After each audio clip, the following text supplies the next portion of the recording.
welcome to the Shelf Life at the Tribune. I'm Chandrasutta Dogra. I have with me someone who has spent the better part of her life digging into old records, documents, archives. She's a former deputy director of Haryana Archives and now a senior academic fellow at the Indian Council for Historic Research. But she's here today to discuss a fascinating book, Jallianwala Bagh Ki Karahein, Pratibandhit Hindi Sahitya, published by Rajkamal Prakashan. As the name suggests, the book is based on banned literature. Most of it, all of it, during the British rule. These were proscribed writings written by ordinary people, little known writers who had given expression to their anger, their frustration, their pain at the brutalities which they suffered during the British rule, mostly during the aftermath of the Jallianwala Bagh massacre on 13th April 1919. Now, the book comprises of nine odd chapters, which is actually plays, poems, dohe, thumri, lavani, kavali, etc. There's a variety of genres which you can find over here. And as Rajwanti ji writes, यह जनता द्वारा जनता के लिए लिखा गया है जो almost एक सदी के लिए छिपा रहा। ये जो साहित्य है, क्योंकि अंग्रेज़ों ने इसको बैन करके और सीधा इंडिया रिकॉर्ड्स ऑफिस लंदन में पहुंचा दिया और वहाँ पर ये सड़ता रहा जब तक इन्होंने जाके वहाँ पर निकाला, उसको देखा, परखा और इसको एक किताब की शक्ल में मेन मेन जो इसमें रचनाएं हैं उसको एक्सप्लेन भी किया है, उसका बैकग्राउंड भी दिया है और यहाँ पर है भी। और इसमें एक खास बात यह है कि ये जो त्रासद परेशानियों को कलमबद्ध किया है, इसका जोखिम बड़े बड़े साहित्यकार भी नहीं उठा पाए जो इन आम व्यक्तियों ने किया है। सो राजवंती जी, ये आपकी शायद 8वीं या 9वीं किताब है। मैं आपसे सबसे पहले ये जानना चाहूंगी कि कुछ ये बताइए कि जलियांवाला बाग क्या है। शायद जिस शक्ल में हम उसको अब देखते हैं वो पहले वो चीज़ नहीं थी। और दूसरा, आपको ये कहाँ से प्रेरणा मिली कि मैं जलियांवाला बाग के ऊपर ही जो ये बैंड लिटरेचर, मुझे वहां से, आपके पास तो बहुत कुछ था लेकिन आपने इसी के ऊपर फोकस किया। जी जी, आपने बिल्कुल सही कहा। ये उस रूप में है ही नहीं, ये जलियांवाला बाग बाग की शक्ल में है ही नहीं, कोई कंपनी बाग जैसा या चहलकदमी के लिए। यह तो जलियांवाला बाग दरअसल रणजीत सिंह के एम्पायर में एक वकील थे। उन वकील का नाम हिम्मत सिंह था। उनकी निजी प्रॉपर्टी थी ये। 7-8 एकड़ का अनइक्वल सा जमीन थी, पूरा रकबा 7-8 एकड़ का। वो खाली था, वहां पेड़ पौधे थे, गाय भैंस चरती थी, कुआं था, कूड़ा वगैरह भी फेंक लिया करते थे। तो ये हिम्मत सिंह, क्योंकि जलिया गांव से उनका ताल्लुक था, इसलिए इसको जलियांवाला बाग कहा गया। जी। दूसरा, आप जर्नी बहुत लंबी चली है। करीबन 3 दशक 90s के दौर में हम आर्काइव्स में आए थे और ब्रिटिश डॉक्यूमेंट, क्योंकि आर्काइव्स में मेनली इंग्लिश डॉक्यूमेंट हैं इस दौर के, फ्रीडम मूवमेंट के दौर के, तो उसमें अंग्रेजी ही डॉक्यूमेंट थे। तो लेकिन हिंदुस्तानी वहाँ एक एक रहती थी कि हिंदुस्तान का क्या था। तो एक नज्म, एक डॉक्यूमेंट में हम अक्सर लगाते थे उसको एग्जीबिशंस में, कहीं कॉलेज में, कहीं यूनिवर्सिटी में, क्योंकि वो पॉपुलर भी, हमें लोग भी पसंद करते थे उसको और हमें भी बहुत इंटरेस्टिंग लगता था। वहाँ एक नज्म का एक टुकड़ा दिया हुआ था, एक कपलेट, शहीदों के खून का असर देख लेना, बहा दे मिटाएंगे जालिम का घर देख लेना, किसी के इशारे के मुंतजिर हैं, बहा देंगे खून की नहर देख लेना। तो ये डॉक्यूमेंट हम हर बार प्रदर्शनियों में एग्जीबिशन में लगाते थे, क्योंकि लगता था कि यही हिंदुस्तानी वर्जन है। और उस डॉक्यूमेंट को ब्रिटिश हुकूमत, जो कॉलोनियल गवर्नमेंट थी, उसने राष्ट्र विरोधी बोल दिया कि ये राष्ट्र विरोधी है। और ये क्योंकि ये पढ़ी जाती है लाला काशीराम सोनीपत के म्युनिसिपल कमिश्नर एक जुलूस में भाग लेने जाते हैं तो वो ये नज्म पढ़ते हैं तो उसको राष्ट्र विरोधी कहते हैं। वो कहते हैं कि राष्ट्र विरोधी नहीं है, ये जोशीली है।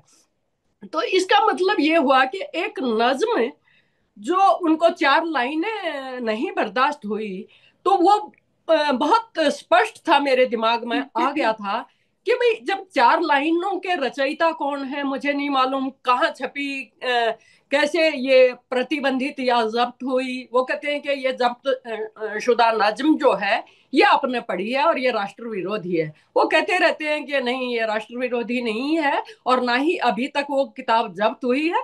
तो लेकिन उनकी सुनी नहीं जाती, उनको गिरफ्तार कर लिया जाता, पद से हटा दिया जाता।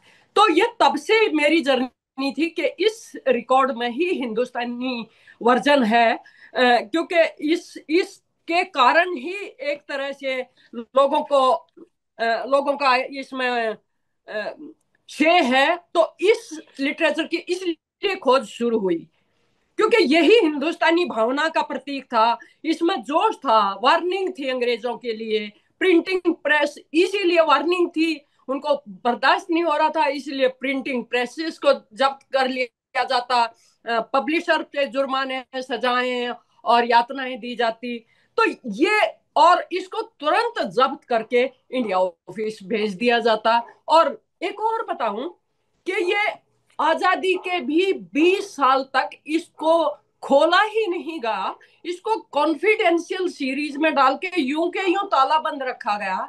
ये तो 70s में इसके कैटलॉग्स बनाए गए और 80s में जाके ये रिसर्चर्स के लिए खोला गया और अब ये खुला है। जी। अच्छा, आपकी इसमें किताब में बार बार, चाहे कोई कविता खोलो या कोई नाटक खोलो या कोई वैसे भी कोई बुकलेट है, उसमें बार बार एक रतन देवी का जिक्र आता है। और हम्म। किताब में आप एक फोटो भी वहां से लेके आई हैं लंदन से, जो आपने इसमें छापी है। थोड़ा सा बताइए कि रतन देवी कौन थी, इनका क्या इम्पोर्टेंस है। आई थिंक जहाँ तक मैंने थोड़ा सा पढ़ा था, वो ये एकमात्र व्यक्ति रही हैं जिन्होंने पूरी जी रात वहाँ जलियांवाला बाग में जब मैसेकर हुआ, और ये वहीं पर एक किस्म से कैदी हो गई, ट्रैप हो गई क्योंकि कर्फ्यू। थोड़ा सा बताइए इनके बारे में। जी। ये रतन देवी दरअसल आई विटनेस भी रही है। आई विटनेस क्या, उस लाशों के ढेर में ये अकेली जिंदा शख्स सारी रात रही है।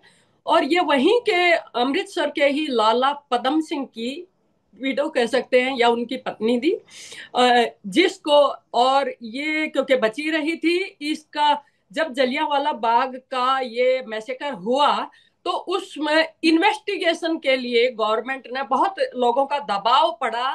तब उन्होंने एक हंटर कमेटी स्थापित की और हंटर कमेटी पे भी लोगों का यकीन नहीं था, क्योंकि ये जो जलियांवाला बाग का है ये धोखाधड़ी का ही नतीजा था। क्योंकि फर्स्ट वर्ल्ड वॉर में लोगों ने बहुत पार्टिसिपेट किया और इन्होंने वायदा किया था कि हम आजादी की तरफ बढ़ेंगे, तो धोखा ये पहले खा चुके थे। तो इस इनकी इन्वेस्टिगेशन पे भी लोगों का कम भरोसा था। तो कांग्रेस ने अपनी तरफ से एक सब कमेटी बना ली थी और उसमें मोतीलाल नेहरू उसके अध्यक्ष थे और गांधी जी और चित्तरंजन दास और बहुत जनप्रतिनिधि जो थे वो इसके मेंबर्स भी थे।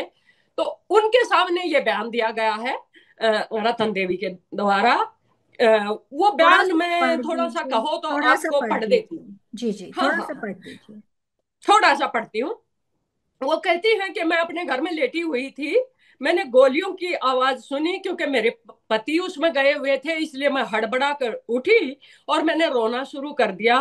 मैं बाग की तरफ दौड़ी और उनके साथ उनकी दो पड़ोसने भी उनके साथ थी। तो वहां जाके वो कहती हैं कि हम 8 बजे से पहले वहां पहुंच गई थी, मैंने वहां लाशों के ढेर देखे और मैं अपने पति को उन लाशों के ढेर में ही खोज रही थी जो मुझे एक ढेर में ही दिखाई दिए। वह स्थान खून और लाशों से भरा हुआ था। कुछ समय बाद लाला सुंदरलाल के दोनों बेटे भी वहां आ गए। मैंने उनको लाश उठाने के लिए चारपाई लाने को कहा और उन महिलाओं पड़ोसियों को भी भेज दिया।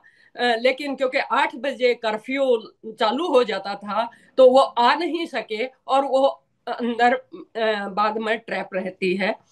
तो वहां एक सरदार जी आते हैं, तो वो उन सरदार जी से कहती है, मैं उन्हें नहीं जानती थी, लेकिन मैंने उनसे कहा कि मेरे पति की लाश को सूखी जगह रखवा दे वो। तो उन्होंने सर की तरफ से पकड़ा और मैंने उनके पाँव की तरफ से पकड़ा और हमने सूखी जगह रख दी। मैंने उसके सर के नीचे एक लकड़ी लगा दी और एक और डंडी मुझे मिल गई।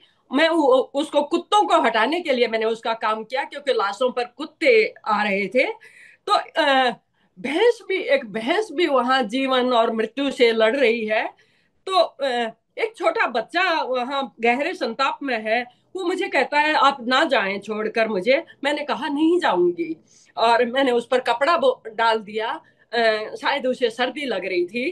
तो एक सुल्तान गांव का जाट भी दीवार के साथ पड़ा था। उसने मुझे अपने पास बुलाया और उसका पैर उठाने को कहा। मैंने उठाकर उसके खून से निचुड़ते कपड़ों में उसके पैर को उठाया। और सुबह 6 बज गए थे। लाला सुंदरलाल के दोनों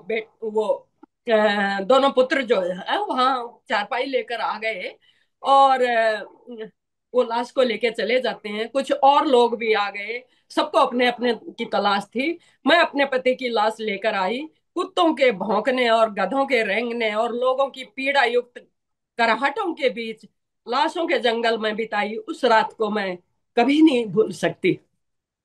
बहुत तो ही ये उनका जी। मतलब एक तरह से बयान। बयान कहे या ये यस। एक इस त्रासदी का एक सच्चा विवरण जी। ये हमें मिलता है, और ये इस किताब में आया है। रतन देवी पे उसके बाद एक कविता लिखी गई बड़ी लंबी, जो हिंदी के पत्रिका थी, पॉपुलर मैगजीन थी प्रभा, 1920 में, ये दिसंबर में वहां वहां पब्लिश हुई।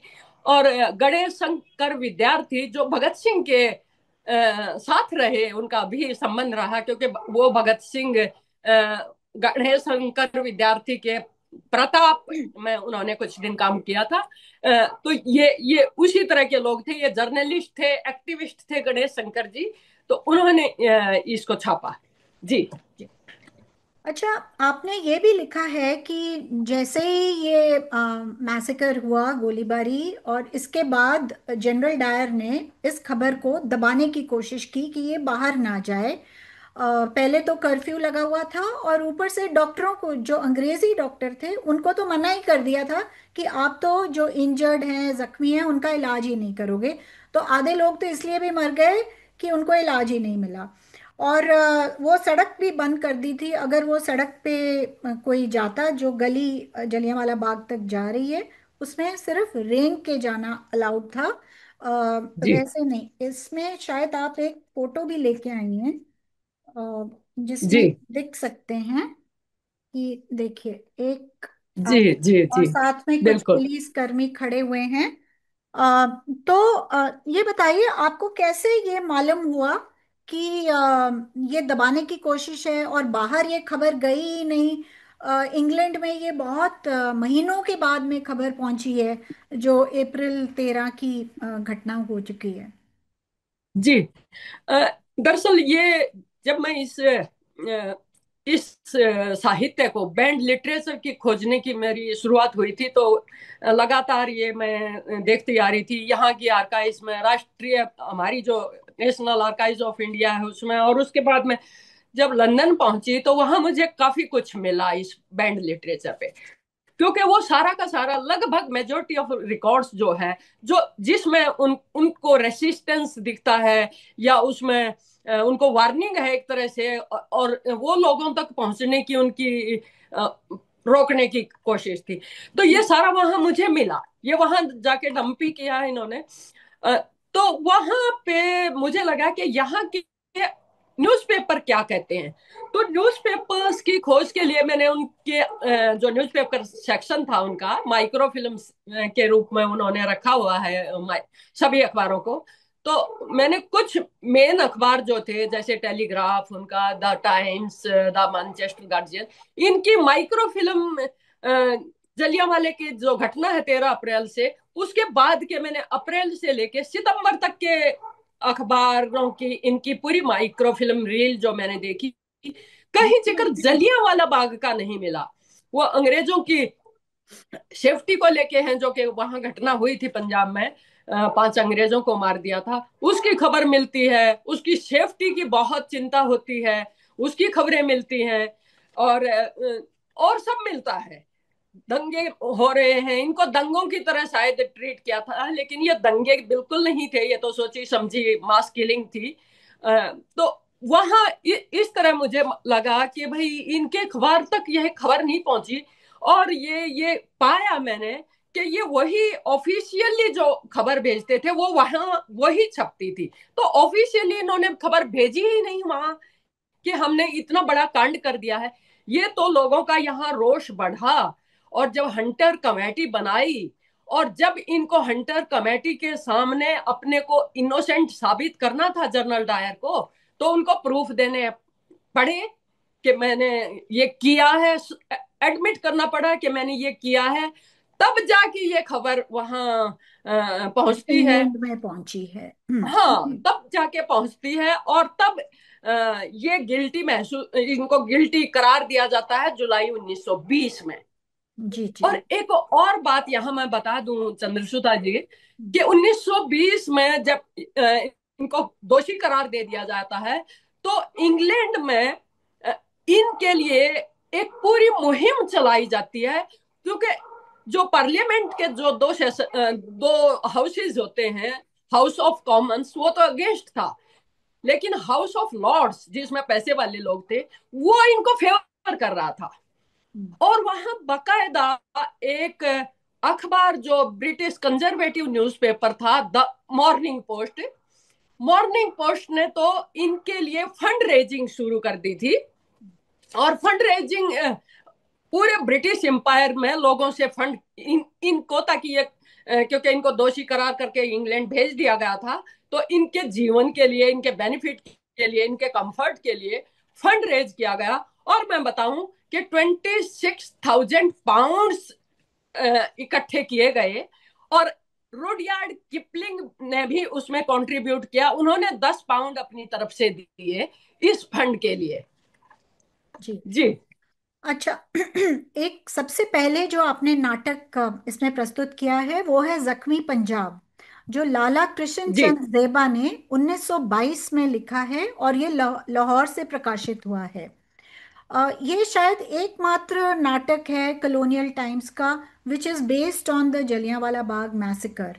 बहुत लंबा है, कई एक्ट्स हैं इस नाटक में, लेकिन रचनाकार ने अपनी ही इंट्रोडक्शन में लिखा है, उसको पता था कि शायद इसको कभी स्टेज ही नहीं कर पाएंगे, देखिए ये तो पता नहीं कभी स्टेज होगा या नहीं, ऐसे लिखा हुआ है उन्होंने। अ, इसमें ब्रिटिश सरकार का दमन, प्रताड़ना और पाबंदियों का सिलसिला और तेज हो गया जलियांवाला बाग मैसेकर के बाद में।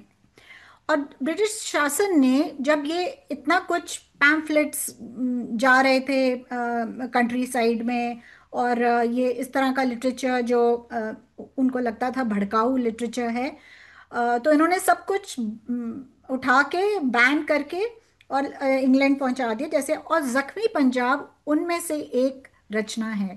थोड़ा सा इसमें बताइए जी। कि इसमें एग्जैक्टली क्या लिखा है जेबा साहब ने। जेवा साहब ने इसको मतलब इसको संक्षेप में बता दूं, क्योंकि ये घटना 100 साल पहले की है। मैंने जलियांवाला बाग को 105-6 साल हो चुके हैं। ये घटना 100 साल पहले की, यानी कि 1 सेंचुरी पहले का हमारा समाज है, समाज के लोग हैं, समाज की व्यथा है उनकी। और इसमें राजनीतिक गुलामी जो है उसको बहुत हाईलाइट किया गया है। उसमें कॉलोनियल रूल की जो ज्यादतियां हैं, जो जुल्म है, उसको बहुत हाईलाइट किया गया। क्योंकि जलियांवाला बाग मेरे ख्याल में मोस्ट ब्रूटल इंसिडेंट है ये इतिहास में, कि जब निर्दोष लोगों की जाने ली हैं तुमने, मास किलिंग की है। तो ये मैसेकर जो है सबसे बड़ा जुल्म उन्होंने किया है, इसकी खूब उन्होंने निंदा की है इसमें। और ये पूरी तरह से ट्रेजिडी ट्रेजिक ड्रामा है, जिसमें इस नरसंहार को अपना विषय बनाया। एकमात्र ही ऐसा है क्योंकि जलियांवाले बाग के मसेकर को उन्होंने अपना विषय ही उसको बनाया है। तो इसमें यहाँ के जो लीडर हैं, जैसे गांधी हैं, पटेल हैं, आजादी की तड़पन है, आजादी एक अपने आप में एक पात्र बना दिया है, भारत एक गुलाम देश अपने आप में एक पात्र बना दिया गया है। तो डायर है, ओ डायर है, इनके जुल्म है, अंधेरी रात है, रतन देवी है, मदन है, ये सब चीजों को इसमें इतना इतना उनका टचिंग और पायनेंट डिपिक्शन है कि ये नाटक हमें पूरी की पूरी स्थिति से अवगत करा देता है कि उस दौर में क्या रहा था, पूरा समाज, पूरी संस्कृति, पूरा पॉलिटिकल सिस्टम, पूरा सब कुछ। जी। जी। अच्छा, एक और है जिसका नाम है शीर्षक पंजाब का खून। इसके रचनाकार हैं कवि दास। ये एक्चुअली 22 कविताएं हैं खाली। और इन्होंने कवि दास जी ने अपने इंट्रोडक्शन में लिखा है कि ये जो आपको मिला था कि ये सेकंड एडिशन है, और जो पहला एडिशन था कहते वो 2 महीने में ही खत्म हो गया था, और लोगों ने उसको इतनी जोश से और पढ़ा। तो थोड़ा सा ये बताइए कि ये जो इस तरह की राइटिंग्स थी, क्या शक्ल थी इनकी, और किस तरह से छुप छुप के ये डिस्ट्रीब्यूट होती थी, छपती थी, क्योंकि पता था कि ये जब्त हो जाएंगी, और लोगों का अपना एक्सप्रेशन भी था, और ये आम जनता का, नॉट कोई बहुत बड़े साहित्यकारों का नहीं है। थोड़ा सा बताइए। जी। जी। अ, देखिए, ये पब्लिकेशन किस तरह वो बाहर ले आते थे, ये तो एक अपने आप में ही इतना साहसिक कदम है कि वो लिख भी रहे थे और अपने नाम से लिख रहे थे, पब्लिशर अपने नाम से छाप रहे थे, प्रिंटर्स का नाम कई बार आता है, वो अपना नाम के साथ इतने प्रताड़ना के बाद, इतने जुल्म के बाद अपने नाम और के साथ ये काम को जाहिर कर रहे थे। ये अपने आप में ही बड़ा प्रेरक भी है और ऐतिहासिक दृष्टि से हमारे लिए बहुत महत्वपूर्ण है। अच्छा, किताबें क्या है कि किताबों के जो प्रकाशन हुआ है, जो पब्लिकेशन हुई है, वो कोई बड़े शहरों से नहीं हुई है, क्योंकि प्रिंटिंग प्रेस वहां लगाई जाती जहां पहुंचने में थोड़ा सा दूर हो। तो इन किताबों को आप जितनी भी मैंने इसमें शामिल की हैं, तो इनमें कोई बनारस में छपती है, कोई काशी में छपती है, कोई लाहौर में छपती है, ये जो जख्मी पंजाब है लाहौर से छपता है, अमृतसर से छपती है, हाथरस जैसे शहर से छपती है। तो ये छोटे शहरों से छपती थी और बहुत पतले से कागज पे, बिना किसी सजावट के या बिना किसी बहुत अच्छी जिल्द बना दिया, कवर पेज बहुत अच्छा, ऐसा कुछ नहीं था। सीधे उनका काम था मैटर को, इन रचनाओं को सामने लेके जाना लोगों के, वो कैसी छपी हैं, कितनी सुंदर दिखती है, वो उनका उद्देश्य नहीं था। क्योंकि ये साहित्य का महत्व इसमें कही हुई बातों से है, इसकी दिखावट से नहीं था। और ये लोगों ये रचनाएं उनको पता था कि ये तुरंत ही बिक जाती थी और तुरंत लोग इसको कंठस्थ कर लेते थे, याद कर लेते थे, ताकि इनको पता था कि ये सारी चीजें कानून के तहत इन्होंने बैन करना शुरू कर दिया था। हम 1910 का एक्ट में इवन प्रोविंशियल गवर्नमेंट्स को ही ये पावर दे दी थी कि वो इस तरह के साहित्य को कब्जा कर लें, एक्शन ले लें। पुलिस को थी कि कोई किसी को भी आप देश विरोधी बता के आप जब्त कर सकते हैं। पुलिस को भी अधिकार था कि वो कोई भी उठा ले।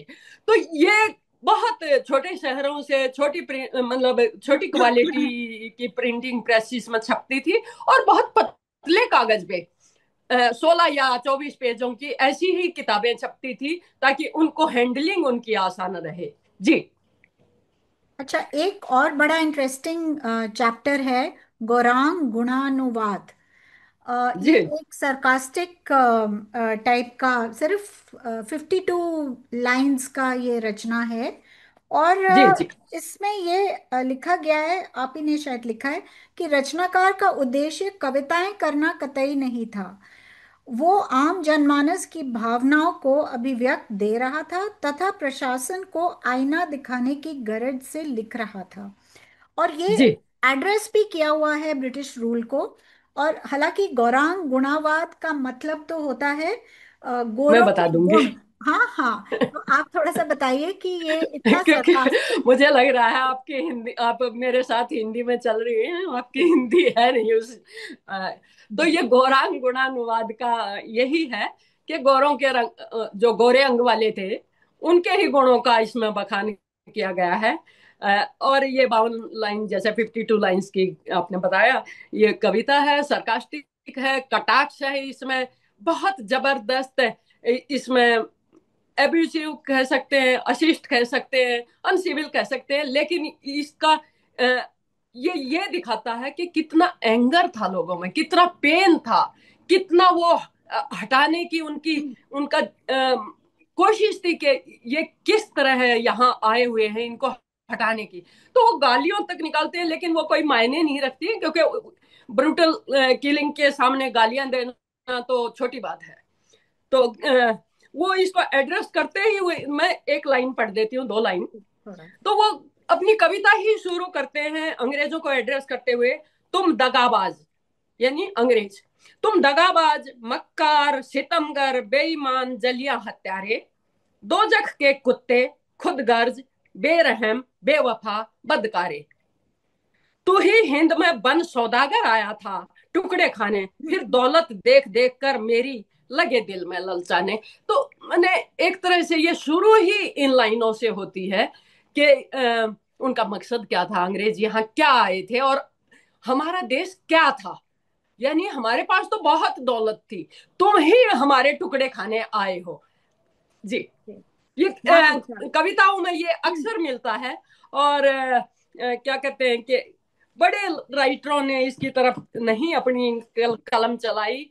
एक सुभद्रा कुमारी की जरूर, इसमें हमने 2-3, सुभद्रा कुमारी बड़ा नाम है हिंदी में, तो उनकी जरूर कविताएं मिलती, तो 2 लाइन करके सुना देती हूँ। तो वो बसंत को करती हुई कहती हैं कि आओ प्रिय ऋतुराज, मगर धीरे से आना, यह है शोक स्थान, यहाँ मत शोर मचाना, यहाँ कोकिला नहीं कोयल, यहाँ कोकिला नहीं काक है शोर मचाते, काले काले कीट भ्रमर का भ्रम उपजाते, कलियां भी अध खिली मिली हैं कंटक कंटक कुल से, आ, ये पेड़ पौधे शुष्क हैं अथवा झुलसे, जले हुए हैं या सूखे हुए हैं, और कलियां जो हैं वो कांटे बन गई हैं।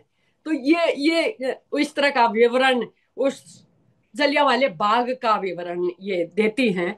तो बहुत सारे इसमें ऐसे लेखक आए हैं। जी, बहुत जानकारी मिली आपसे राजवंती जी। और आपकी किताब आई थिंक ज़्यादा से ज़्यादा पढ़नी चाहिए। और मैंने जिनको ये दी भी है, लोग कह रहे हैं इसको, इसकी अंग्रेजी की भी ट्रांसलेशन होनी चाहिए शायद। बहुत बहुत धन्यवाद अनेका। थैंक यू जी, वेरी मच। बहुत शुक्रिया, बहुत शुक्रिया।